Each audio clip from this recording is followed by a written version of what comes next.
Hey guys, be sure and check out the My Ambitions as a Writer blog where I, the Mrs. Morgan you know, Kate Morgan, shares my many opinions, stands with women everywhere, and stays rough and rugged addressing the mass public. Visit themorganyouknow.com/blog. Enjoy! Hello, Internet. The Morgan You Know Podcast Network presents Balls and Brew.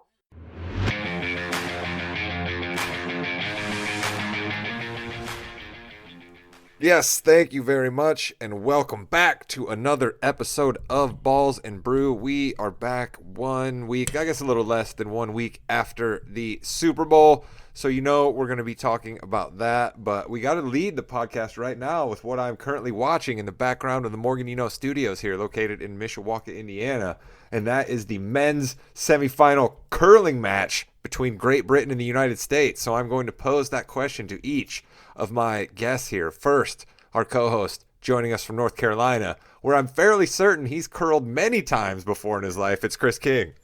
Yeah, so I've actually tried to get on the national curling team back, years ago when there weren't that many U.S. teams vying for that national spot, but our team came up short. Curling is a great sport in the winter in the frozen tundras of the northern USA, where you can drink beer and throw stones. It's definitely good for gentlemen in their 40s, like all of us here on this podcast. Let's bring in yet another gentleman in his 40s joining us from South Bend. He's our handicapper. He's our football expert. He's, I think, excited that the Rams won the Super Bowl. But Josh Williams, I'm going to ask you this. How much Winter Olympics are you taking in and placing any bets on? What's up, boys? I have not placed a bet on the Winter Olympics. I'm kind of, I just don't. I don't study enough for the Winter Olympics, and it's every 4 years, so it's tough to get a grasp on how these athletes are preparing. So, don't you just bet on the Norwegian or Swedish or Swiss teams or the German teams? Aren't they the big Winter Olympic teams anyway? Well, wait a minute. Wouldn't the Swedish and the Swiss teams be the same? I mean, wouldn't that be one and the same team? No, Sweden and Switzerland, Rod. Oh, is it? Okay, see, that's how much I know about the Nordic countries, the Norse lands. Tell you what, if I could bet on a Russian every 4 years doping it up, I would. I mean, good God. That's definitely clockwork. That's definitely clockwork. There couldn't be good money in that bet, though.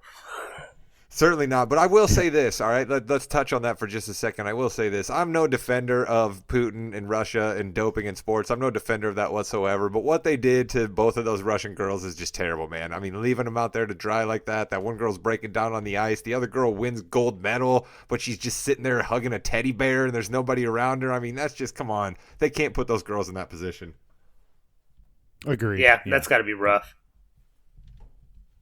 So let's move on to something that is definitely not rough to talk about and something that I know we took in an awful lot of and placed a couple of different bets on, and that is the Super Bowl. Let's wrap it up a little bit here. Let's talk about a couple of things we might see in the offseason, and then Chris and I will touch on a little bit of basketball, and we'll wrap up this week's Balls and Brew. Mr. Williams, let's start here. It's much like me to pat myself on the back whenever I get a chance. So the first thing I want to say is, man, was I looking good for my Odell Beckham for MVP early in that game. Yeah, you were. And the Rams were in a lot of trouble there for a second with him going out. They didn't really know who else was going to step up because you were already down two tight ends. Higbee was out before the game, and then Blanton got hurt during the game. And then Cooper Kupp really stepped up on that last drive. But, yeah, it looked like Beckham was on his way to possibly getting MVP. The side note, the over bettors on the Beckham yardage, boy, they took just a kick right in the nuts with that. I mean, he gets out to 2 catches for 52 yards. You think, oh my God, he's sailing over 100. I think his over under was like 68 or something like that, maybe even less than that. So that was definitely a bad beat for anybody who had Beckham overs there. Yeah, Chris, I wanted to spin that this way, and I wanted to throw it to you. Isn't that almost a bit of a microcosm, though, of this year, right? Our first 17-game season. Like, wasn't so much of the storylines just like what teams could stay healthy, and then seeing OBJ go down, and then wondering if the Rams even had enough active bodies to finish that game out became a storyline. Yeah, I don't know if the 17 games had as much of an impact on injuries as what other people had. Really what it did is it gave some teams an extra week to get healthy before the playoffs started, because you didn't have the top 2 teams getting a bye this year with the extra team getting into the playoffs. I think that injuries are concerned every year in the NFL. When you only have 17 games in a season, you miss 3 or 4, that's a significant hurt to your team. I think it happens every year. And it's been increasing, over the past 20 years, the amount of injuries that are going on. And they're definitely holding people out longer, which is better for recovery purposes, and concussions are a more serious issue now than what they were 20 years ago. So I think it's been going in this trend, so I can't necessarily say that I think it's the 17th game in the season is to blame.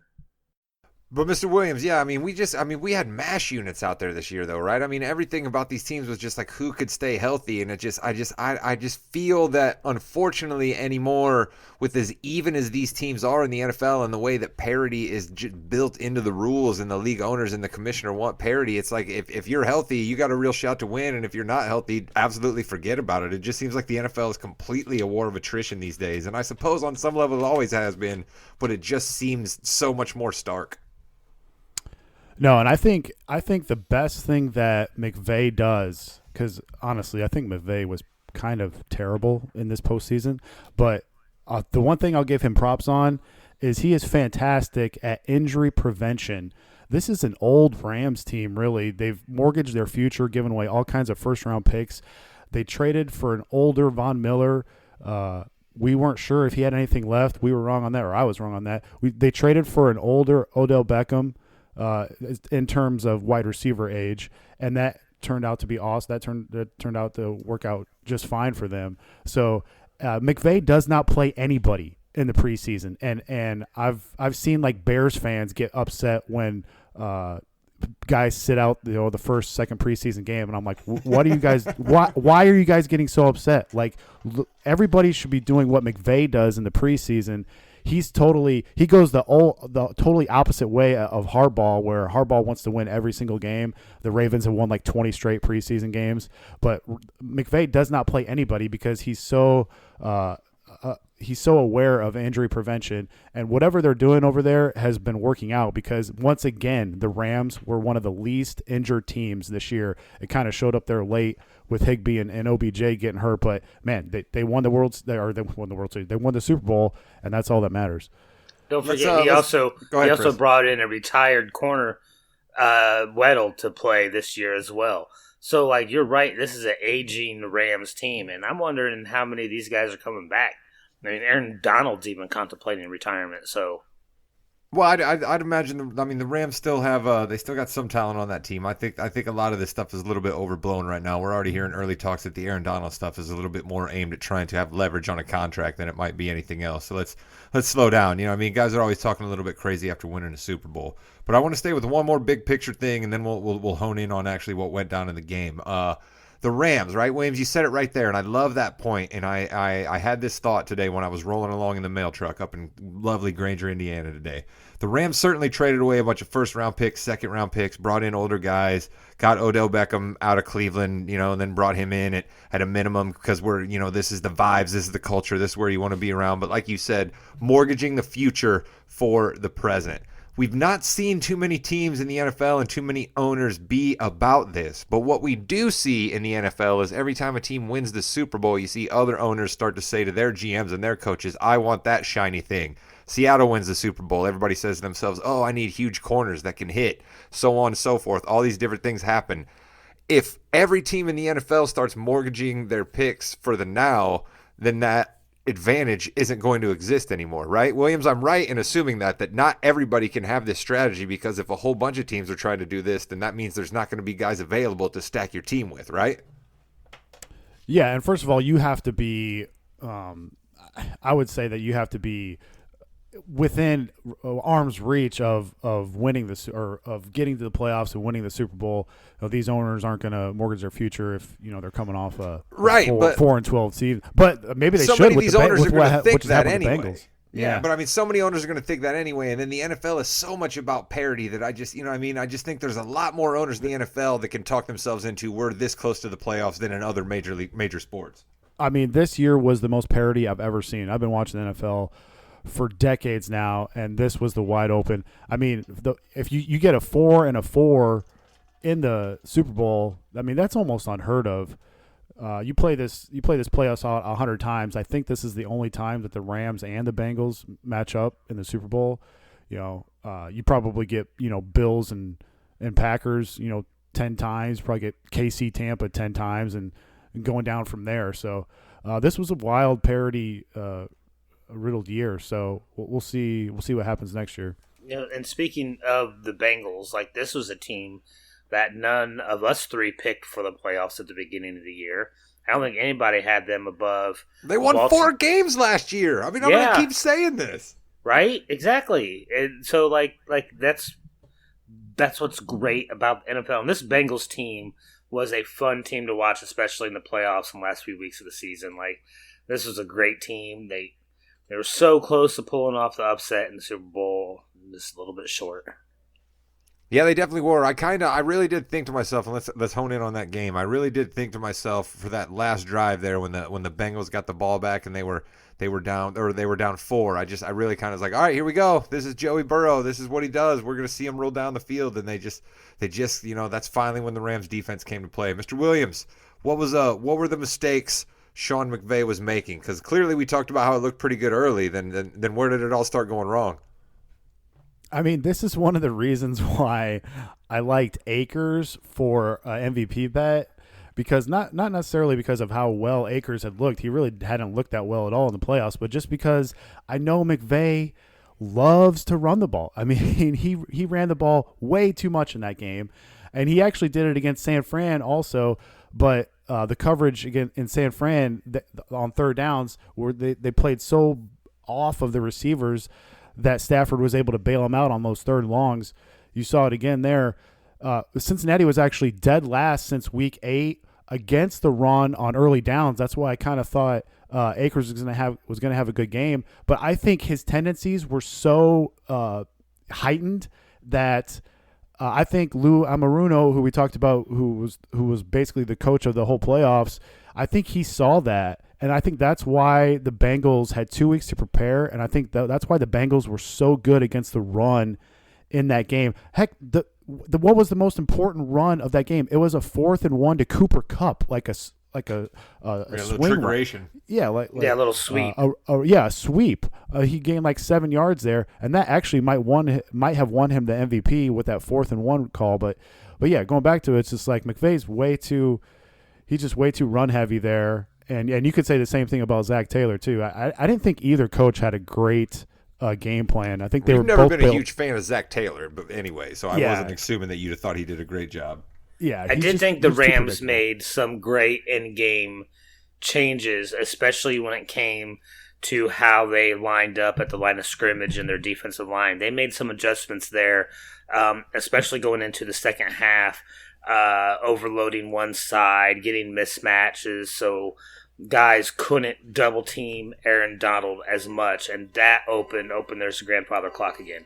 Nice. That opened up a lot more opportunity for Von Miller and then Donald as not getting double teamed to break through that Bengals line, which did have some weak spots, especially over the right guard, which is where they really started to attack it in that second half. And I think that changed the course of the game because then Burrow had no time to get rid of the ball. Yeah, I'd say the Rams' defense in the second half is certainly a big story of this game. Aaron Donald, if he gets credited with the sack instead of just an incomplete pass on that last play, I think maybe he wraps up the MVP. I think that's how close it was there. But Chris, you were the Bengals bus driver. What's the biggest regret you think the Bengals have coming out of that game? Oh. Changing their blocking strategy. I think there was too many times where they realized they were getting beat on the line in that second half and they didn't go to max protect enough. They would try to throw Mixon to block a linebacker a couple times, but that wasn't getting it done. They needed to make some changes. I think they had the receivers there that could get the job done one-on-one. They just need to do some better max protect. That's the biggest regret. I was going to say, Mr. Williams, same question to you. What do you think the Bengals could have done differently and maybe switch the outcome in their favor? Well, there's two key things here. Both 3rd and 1 plays, they did not have Joe Mixon on the field. They had Sammy P. Ryan, and I mean, he's an okay backup, but he's just, I mean, you paid Joe Mixon $48 million for a reason.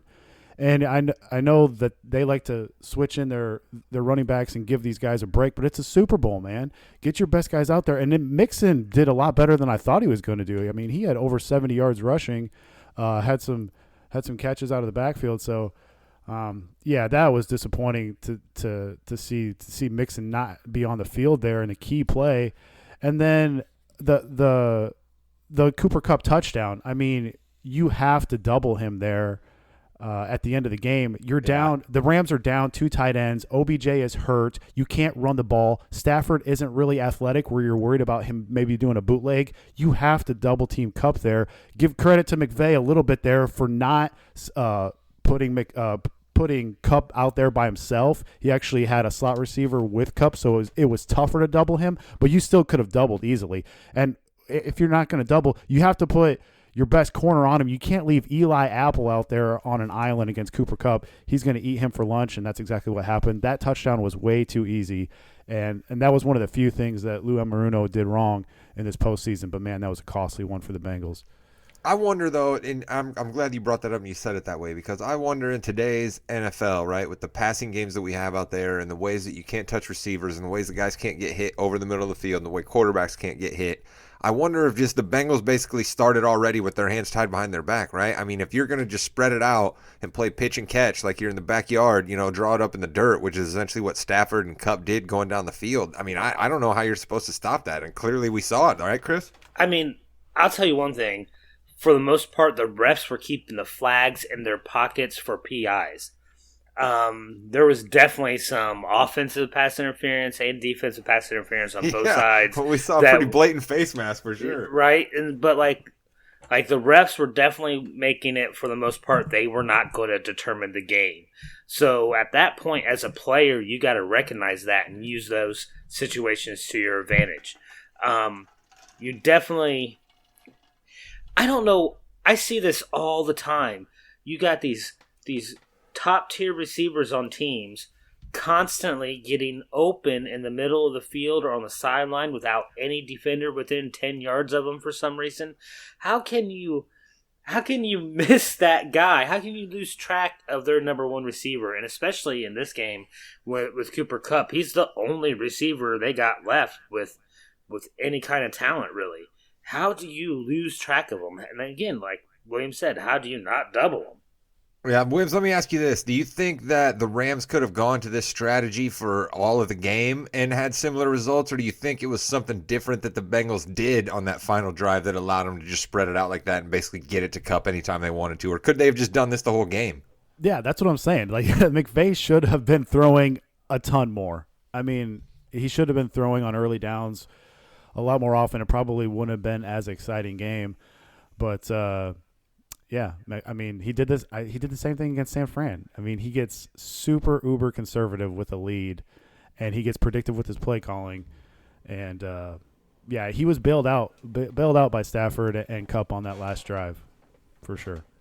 Let's talk about Joe Burrow here. A quick second. We all gave much praise to Joe Burrow. A lot of praise has been thrown his way. Quite a great second year there, but seems like he hurt his knee yet again. Took an awful big beating there. Do we still hope great things for Joe Burrow, or are we a little bit worried that the terrible infrastructure that is the Cincinnati Bengals might assure that old Joey B is a bit like Danny Marino and never back to this big game? Oh, that's. For one thing, I love Joey Burr. He has won me over. I got to give him props for toughing it out. I think regular season game he comes out, but he stayed in there, played through it. Like that was a wicked looking injury. I was really concerned that he wasn't going to come back. But he toughed it out and he played through it. I was impressed. I do worry that this is Cincinnati. And it may be another 33 years before they win a win a playoff game again. But I hope for Joey Burr's sake, it's closer to the Boomer Esiason era instead of a Dan Marino era. Boomer, nice. I can't believe that's really the first time Boomer's come up in this huge run that Cincinnati's had. Mr. Williams, what do you think? Do you think Cincinnati is going to be back here, or do you think this kind of was a one-shot deal for them? Like you said, if this thing played out differently, it should have been the Bills or the Chiefs. Yeah, I mean, they obviously have to do a lot of work in the draft on the offensive line or maybe get a key free agent. The Bengals' worst O-line performance of the year based off their metrics was in this game. They had a 14% pass block win rate percentage in the Super Bowl. That is atrocious. And I know the Rams have an awesome defensive line, but you have to protect Burrow. And we all love him here, but here's a crazy stat to think about. And I think this stat is going to change going forward, but here's something to think about. There's only been 3 QBs all time, that lost a Super Bowl and then went on to win a Super Bowl. If you think about that with no precursors. So those 3 are Brady, Manning, and Elway. And those probably 3 of my top 5 quarterbacks of all time. Now, we think Mahomes is going to get back there, and hopefully Burrow gets back there. So, wait, I'm confused by that stat because Manning won first. Then he lost, but then he won again in Denver. So it doesn't matter. Qualify. It doesn't matter what happened before. Yeah, I'm just saying like Russell Wilson won that Super Bowl, but then he lost the next year. Hasn't been back since. We saw Cam Newton get there 2015, lost the Super Bowl, never went back. We saw Ben Roethlisberger go to 3 Super Bowls in his first 7 years. Jake Delhomme. He won the first 2, lost the third one, never got back. So. I would say Elway did it. Yeah. He lost early in his career, though. Yeah, he lost 3 times in a row, and then Jim Kelly lost 4 times in a row. And never won. Yeah, never won. Still, see, Chris, I love that you're challenging this stat. Williams is our stat guy. He's got this right. No quarterback that's ever I'm not lost the Super challenging Bowl the has stat. come back. He's making me think of all of these quarterbacks that lose but never turn around and win again. Yeah, I mean, I don't know about you guys, but when Jake Delhomme took the Panthers to the Super Bowl, I thought that was the first of many stops for him, but it didn't really work out that way. Did you think that about Trent Dilfer too after he won that one? Yeah. No, listen, I knew Trent Dilfer was going to walk into the sunset with his 1 Super Bowl crown, and then he would go on to a career of just second-guessing everybody on radio and television. Yeah, that's crazy to think about. That only Brady, Manning, and Elway have done that. And like you said, though, that's the 3 of the greatest quarterbacks of all time. So, perhaps it's not something very easy to do. But let's hope Joey B gets back. Speaking of games, Mr. King, we all played a little bit of a game where we had 5 questions. What ended up being the final standings of that game? Yeah, so our Super Bowl 56 mini office pool. All right, so let's run down how we all did. All right, so the first one was during the national anthem. Who's the first guy shown, Joe Burr or Stafford? You and Williams, Rod, both said Burrow. I thought Stafford was going to be. Stafford was not shown during the national anthem. Nope. It was crazy. He must have not been on the field, maybe. Because they showed everybody else from the Rams, apparently. So that gives you guys 1. Peyton Manning in that Michelob Ultra commercial. We're going to take a little sidetrack on this commercial because I thought it was fantastic. Did you guys see it? Do you like it? Yeah, but they kind of chumped my guy Brooks Koepka, just putting him off to the side. And people don't even mention that he's in that commercial. He kind of caught the short shaft on that deal. He had his own 30-second spot later in the Super Bowl. Did you not see that? No, I missed that one. That must have been when the Vandal was fighting about going to bed. He goes up to the bar with his caddy beside him. He's like, what do you think I should do? And he's like, well, you could go with the Michelob organic, 0 carbs. So it's a whole 30-second shtick, just Brooks and his caddy. All right, well, then they're good. I'm glad for that then. But no, I thought that was fine. You got Steve Buscemi, and it's a bowling alley, and you're playing a great Electric Light Orchestra song, and Serena Williams comes in at the end. Fine. But I can't believe Peyton got a strike. I really thought it'd be funnier if he completely did it. Well, Peyton got a strike. You guys both said no. I said yes. Who opens the halftime show? Some people may think it was Snoop since he's technically the first guy that sang. I decided it should be Dre because he was the first star to be shown. Hey, real quick on Snoop Dogg, too, by the way. Let's calm down with the Twitter outrage about the New York Times tweet that went out, all right? Let's remember this took place in California, okay? There's certain laws in California that completely allow Snoop to do what he did on the field. Now, did the NFL themselves say maybe he shouldn't do it? Who knows? But he's definitely not supposed to be arrested in California for doing that. So let's give Snoop a break here. Wait, people are calling for his arrest? No, they're not calling for his arrest, but you know how Twitter is full of outrage, and people got all up in their outrage a little bit about that, right? So let's calm down. It's legal to smoke weed for recreation in California, folks. Let's remember that. Yeah, and not just California. There's 13, 14 other states in the union that have that law now too. So, but this was in California, and that's what. So let's just continue, Chris. I'm sorry I had to get that out. That's akin to smoking a cigarette at the football stadiums in California. So, which you probably get in more trouble for smoking a cigarette at the football stadium. Probably. You'd probably have more people mad at you. Yeah. So Williams got this pick. Rod picked Mary J. Blige for some reason. Which was way off. What do you mean for some reason? She's the queen of hip-hop soul. There will not be any Mary slander on this podcast. And let me tell you, she looked good and sounded good, and I was very impressed with her performance. But Williams got this one. He picked Dre. Longest score, touchdown or field goal. Both Rod and I got this. We picked a touchdown. Of course, Cincinnati got that big bomb. And Gatorade, color or water. You guys said color. Rod specifically said orange. I thought it was going to be water, so you guys got it. Which is why I think ultimately I lose to Williams, because I went out on a limb and said orange, and Williams, being a smart gambler, didn't say anything more than he had to for the bet, and he wins for just saying colored. That's what I think. Mr. Williams, what do you think of that? I mean, I think that it would have been orange if the Bengals would have won, and I was thinking that it was going to be blue for the Rams if they would have won, so yeah. Oh, sure, you could say that now, but you didn't tell the listeners that. All right, so that was our Super Bowl game. Let's talk about the halftime show real quick, all right? I also want to say one other thing. This is probably a bit of a hot take too, but let's slow down with the greatest halftime show ever, all right? I'm not going to come on here and trash it because I enjoyed myself, but let's slow down with the greatest halftime show ever. It's like people are out there either trying to say it's the greatest ever or it was the worst. It's really weird. I didn't think it was going to be that polarizing. Well, but everything these days is polarizing. You shouldn't be surprised about that. Williams, what was your take on the halftime show? I know you were excited for it. Yeah, man, just like the Manning cast, give me more Snoop and Dre, man. Maybe I'm in the minority, but I don't really care. Definitely didn't need 50 Cent hanging upside down. No, and I don't really. Kendrick Lamar is that whatever. That was actually, I like that part, though. I thought the camera angles during that was cool, right? And I mean, it was definitely a little bit of Black Power vibes, but I still thought it was pretty cool.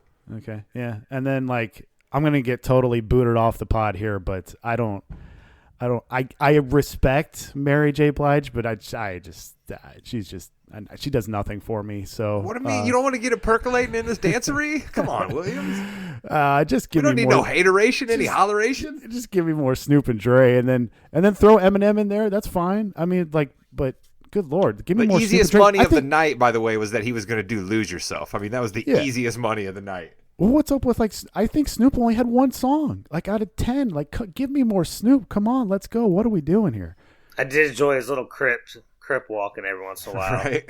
Oh, that was good. I was like, this is like old school Snoop. Yeah, I'm with you. I enjoyed it.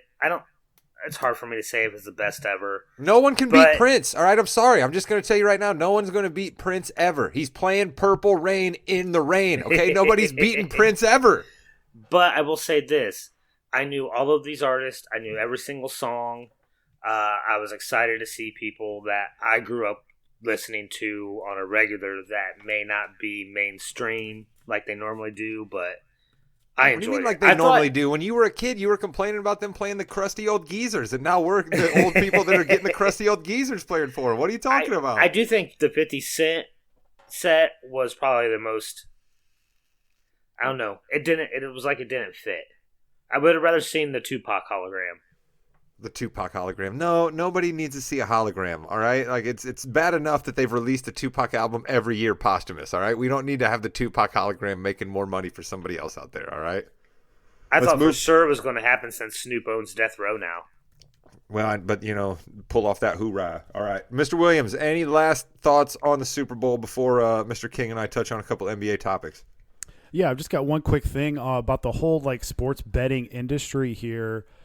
This was reported by American Gaming. The sports betting in 2021 generated $57.22 billion in handle, and $4.29 billion in revenue. That is a jump of 165% and 177% over 2020, respectively. And once again, these are from American Gaming, and I mean, it's just funny as a sports bettor. 5 or 6 years ago, the NFL came crashing down on Tony Romo because he wanted to have a fantasy football draft out in Vegas in the offseason. They're like, no, you can't do that. You're Tony Romo. You're an NFL player. You can't play fantasy football. And it's look what we have today. Give the people what they want. Let's do some sports betting. Let's talk about it. Let's have some fun. And those numbers right there just prove that, Americans love to put a little wager on football. We certainly do love to put a little wager. Maybe more than a little. Yeah, those numbers Maybe certainly say little, that. yeah. And let's go over our parlays that we put together last week, too. All right, go ahead. I did not get my parlay. I was really hoping for a successful 2-point conversion. I thought it was definitely going to happen when the Rams missed their extra point. I thought, oh, that's perfect. But at last, I did not get it. I did get the first touchdown was over 7.5 yards. Thank you, OBJ. I do think you also said to the people that you kind of like the bet that over 2.5 people throw a pass, and that paid. Threw a touchdown pass, yeah, and that paid as well. Yeah, that was a pretty good one by you there. I had Sean McVay calls the first time out. Williams was all over that, and I jumped on it, and that one definitely paid. I had Rams to win, and I had OBJ, and as I gawked about at the beginning, I was close on that one. Mr. Williams, what was your parlay? I don't think I really did a parlay. I just threw out 7 separate bets here. I missed my first one since his first drive to end in a punt. It actually ended on downs there.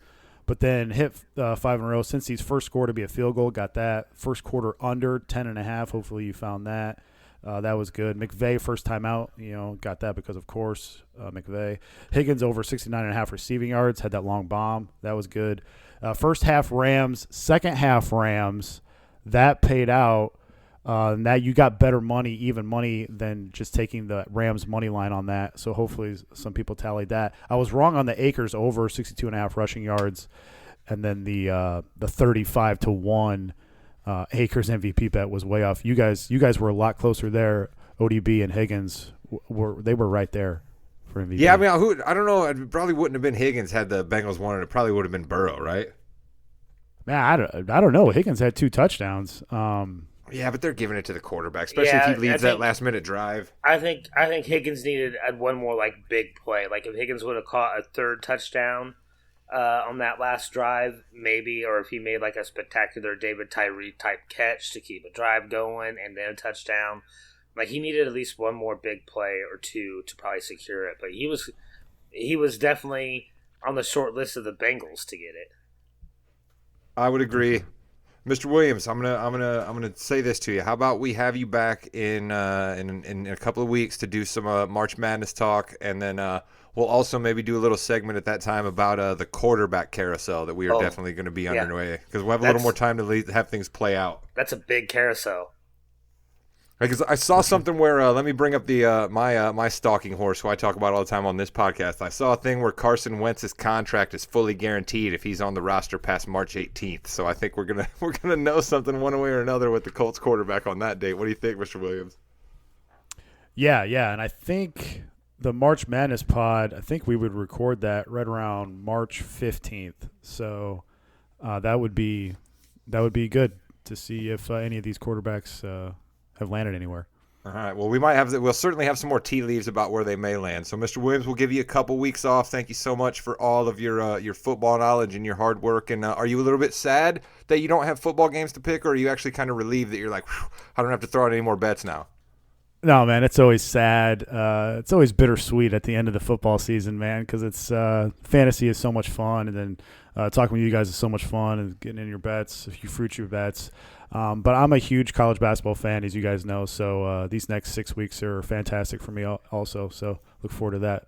All right, then. Well, we will. Jimmy will give us a little bit of a break here. So, and Chris and I will be back on the other side, and we'll throw around a couple little hoops topics just to keep the round ball bouncing as we are going to have to move into more of a basketball centric podcast here. Stick around.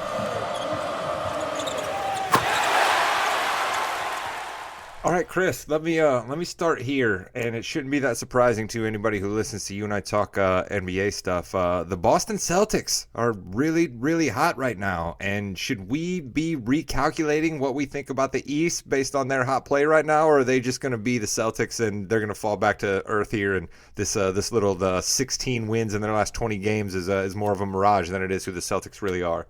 Yeah, I mean, they were on a 9-game win streak there. And then they just lost the other night on a close one. Pete, shout out to Father Pete. The Detroit Pistons ended their winning streak. right, behind Cam Thomas of all people. Excuse me. So, I think one thing that has definitely propelled this streak has been their defensive play. They're really holding teams down, limiting their field goal percentage. For their year now, their points allowed per game has dropped over 2 points in like the last month. So you have seen some definite improvement. It's kind of bad for them that this is the beginning of the All-Star weekend. They are under for the last month, right? They like to calculate these 100 possessions by month. For the last month, Boston's only been giving up 99 points per 100 possessions. And the number 2 team in that span is the Dallas Mavericks, and they've been giving up 106.5. All right, so that's a difference of almost 7 points, okay? The difference between the Celtics at 1 and the Mavericks at 2 is 7. The difference between the Mavericks at 2 and the number 26 defense is 7 points, all right? That's how big of a chasm you have between the Celtics' tip-top defense and the rest of the league right now. That's absolutely why they're winning, and their shooting has come around a little bit. They are burying three-pointers right now. Yeah, they seem to not be able to miss, and everyone is hitting their stride. Like they didn't make any waves, but it seems like they made the right moves right before the trade deadline. Well, they brought a guy in who comes from the Greg Popovich school, right? And the Greg Popovich school is 0.5 seconds. Either you're shooting or you're passing. Make a quick decision, and that is something that is starting to be infectious with the Boston Celtics. A quick and smart decision. Yes. And then speaking of smart, Marcus Smart has decided I'll take 5 to 6 less shots a game. Jason Tatum has decided I'll pass 4 or 5 more times a game, and magically you have this great Celtic streak. It's funny how team basketball can make winning, huh, Chris? Yeah, no, I mean, right now they have the best defense in the East, and for the whole season up until now, it's been Cleveland with the best defense, but like this Boston team has just been phenomenal late. And I'm a Celtics guy, we love Larry Legend, so if Boston is successful in the East, that makes it more exciting for me. And right now they're playing so well they won't be in a play-in game; they'll be in the top 6. Well, they're real close to the top 4. I wouldn't be surprised if the Celtics secure home court advantage at this point if they keep playing the way they're playing and if the Nets keep stumbling and bumbling the way they are.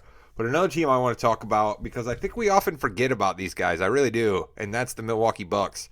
Giannis, 50 points on like 21 shots the other night, Chris. I mean, that's absolutely unheard of. I mean, if Milwaukee has all their guys playing, I think it's going to be a rematch in the NBA Finals again, Milwaukee-Phoenix, because Phoenix is dominating fools out in the West just as much.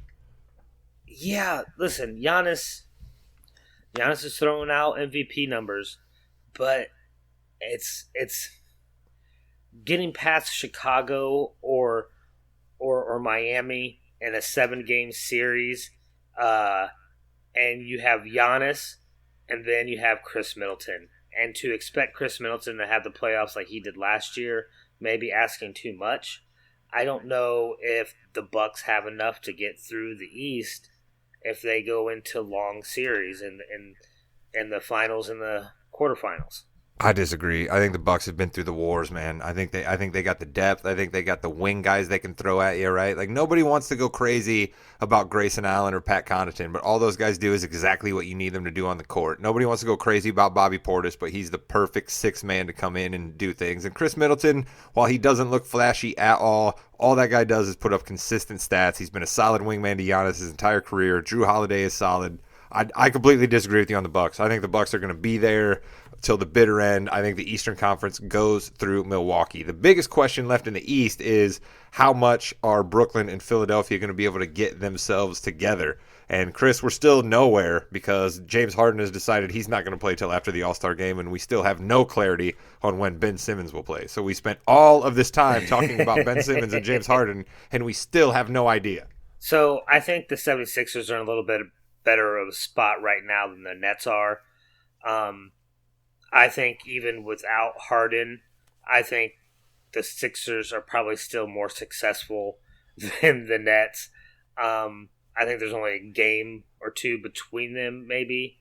Oh, no, wait, I'm looking here. No, there's 3 games. Yeah, Brooklyn's been on a little bit of a slide. But so Philadelphia with Embiid, and as long as he stays healthy, that's a tough team. You really don't want to see the Sixers in the first round, especially if you're somebody like Cleveland or Boston. They could be a tough out, especially if Harden comes back and puts in effort. But we've seen Philadelphia be successful without a second star next to Embiid all season, so I think they're in a better shape than what Brooklyn is.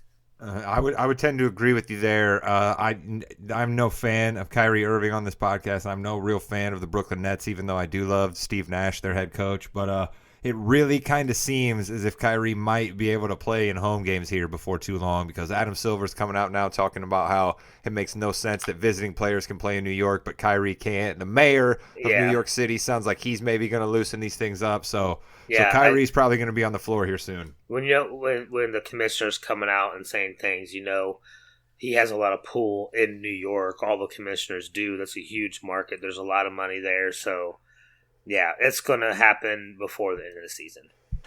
Let's go out to the let's touch on the West then a little bit, because I kind of mentioned them there, the Phoenix Suns. I mean, Chris, is there any reason we have to think that Phoenix is just an unstoppable force and that just nobody's going to beat them? I mean, is that a reasonable thing to think right now?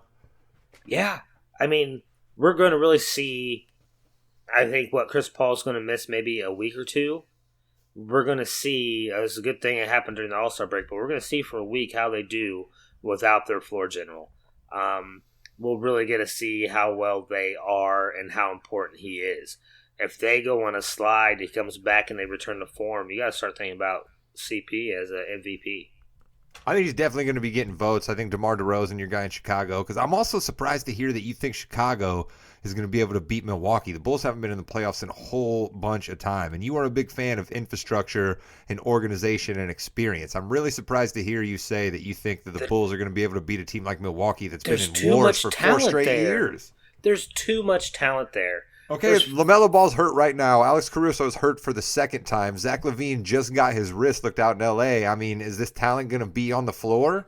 I mean, you want them to be healthy in the playoffs. So that's the most important thing. We're not there yet. But the fact that they still have DeRozan doing stuff that Wilt Chamberlain hasn't ever done. More. Wilt Chamberlain never even did it. I know, that's why I say that. Stuff that Wilt Chamberlain has never done. Oh, okay, my bad. I wasn't listening to you. I was watching this thrilling curling match. So, like, there's still talent there. Like, even with 2 of your starters hurt and your 6th man hurt, you still have DeRozan and Vucevic. That's what this is about. This is your Vucevic stuff right here. That's what this is about. I mean, it's a solid team, and they're number one. No, they're good. Right now. Listen, they're good. I just think the East is going to come down to what are Philly and Brooklyn going to look like when they get together. Okay, how much is institutional experience going to matter when it comes to teams like Milwaukee and Boston, and then the next and Philadelphia, and then I actually had already mentioned them, and then the next question will, and actually Atlanta. That's who I'm leaving out. They've been in some playoff wars now. How are they going to respond? Are they just going to be a different team come playoff time? And then you have to ask about the Charlotte Hornets, the Chicago Bulls, and the Cleveland Cavaliers. 3 teams that may very well be in the Eastern Conference playoff final 8 that have no real playoff experience but an awful lot of talent. So what's the young talented teams of the East going to do versus the old experienced teams, and are Brooklyn and Philadelphia going to be able to come together? The East is completely up in the air. The West, which we were starting to touch on until I took us back to Chicago, is not as much up in the air. Phoenix is absolutely going to be your 1 seed. Golden State looks to be locked in at the 2. Utah, things are getting a little crazy around 3, 4, 5. The Memphis. Lakers may not make the playoffs. Memphis, that's who I was forgetting. You're right. The Lakers may not make the playoffs, Chris. I mean, Anthony Davis is hurt again. Color me shocked. I think the Lakers get into the play-in game. The bigger question is the other team going to be Portland or the Pelicans? Maybe the Spurs turn it around. I don't know. I hope not. The Spurs need a draft pick. The Justice Winslow Assance, Chris. That's what's going on in Portland. The Justice Winslow Assance. I know. So we'll see. So I think the Lakers are probably still going to make the playoffs, even if they are a sub-500 team. It's still a team you don't want to see in the playoffs if everyone's healthy. I would agree with you. I mean, those are 3 MVP caliber type players there. And any one of them can take over a game. And if each one does it once in the playoffs and wins 3 games, then you got one more game to win. So, like, you don't want to see them, but they'll be there. Here's the other West wild card I have for you.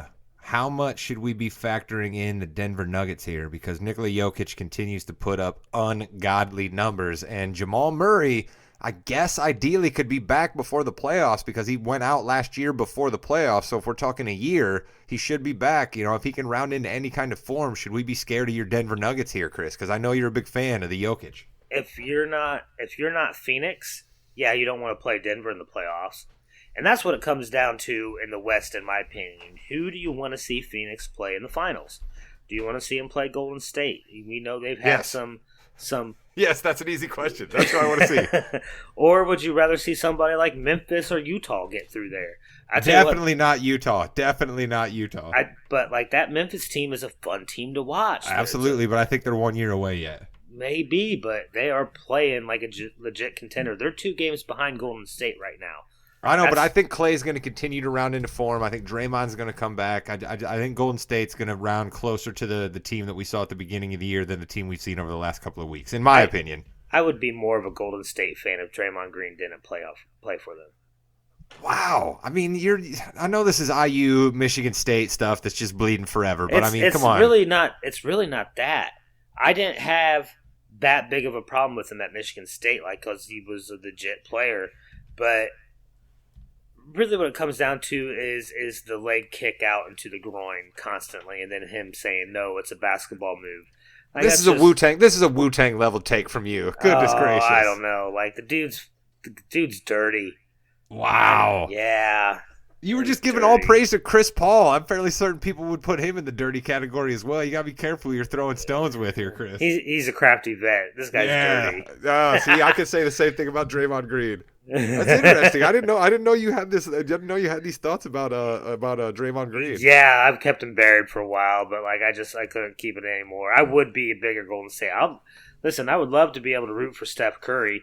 That dude's a kid that's been fighting the chip on his shoulder, being called too small, not getting recruited to big schools in Carolina, going to Davidson and succeeding. That's a great story, and that's great for the NBA. But man, it's hard for me to root for Draymond Green. Wow. Mr. Williams, are you still in here? Can you hear us? No, we've lost Mr. Williams. Yeah, he was with us for a while. Chris, I was going to ask him this question as a casual fan, but I'll ask you as a big-time NBA fan.